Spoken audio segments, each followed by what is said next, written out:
আয়াতুল কুরসি পড়ে ভুলেও একটি কাজ করবেন না। সব সময় মনে রাখবেন, আয়াতুল কুরসি হচ্ছে কোরআনের ভিতরে যত আয়াত রয়েছে, সূরার দিক থেকে সূরা ফাতিহা অনেক উত্তম এবং ইয়াসিন সূরা অনেক উত্তম, সূরা বাকারা অনেক উত্তম, তবে আয়াতের দিক থেকে সর্বশ্রেষ্ঠ আয়াত হচ্ছে আয়াতুল কুরসি। আয়াতুল কুরসি হচ্ছে অনেক ফজিলতপূর্ণ একটি আয়াত। এই আয়াতের পড়ার পরে আমরা একটি ভুল কাজ করে থাকি, এই ভুল কাজটা কখনো করব না। ভালো করে মনে রাখবেন, আয়াতুল কুরসি হচ্ছে ফজিলতপূর্ণ আয়াত, যে আয়াতের ভিতরে আল্লাহ তাআলার নাম রয়েছে, দুটি ইসমে আজম রয়েছে, আল হাইয়ুল কাইয়ুম।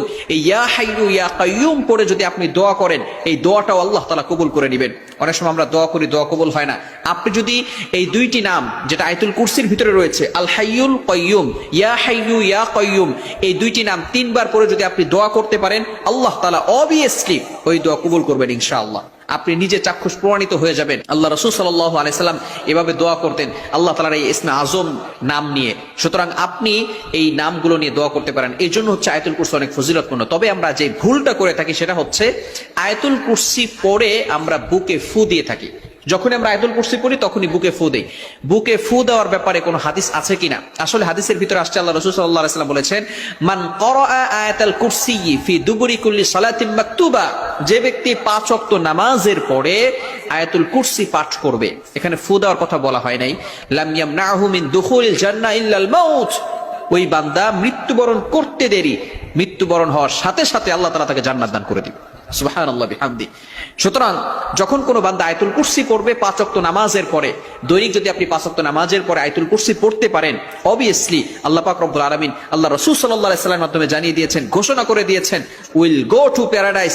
আল্লাহ পাক রব্বুল আলামিন তাকে জান্নাতের ব্যবস্থা করে দিবেন। তবে আমরা আয়াতুল কুরসি পড়ে বুকে ফু দিব না, এটা হাদিসের ভিতরে নাই।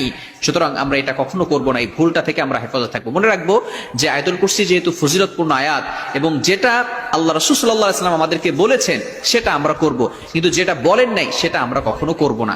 হ্যাঁ, তবে যদি কাউকে কোনো জিনে আসর করে, এই ক্ষেত্রে শরীর যদি আপনি বন্ধক রাখতে চান, ভালো করে মনে রাখবেন, যদি শরীরকে বন্ধক রাখতে চান তাহলে এই ক্ষেত্রে আপনি সূরা ফালাক, সূরা নাস, সূরা ইখলাস এগুলোও পড়বেন।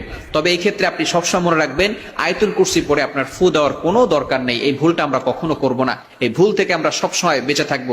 এবং আল্লাহ পাক রব্বুল আলামিন যেই বিধিবিধানগুলো আমাদেরকে দিয়েছেন, এগুলো পরিপূর্ণভাবে মানার চেষ্টা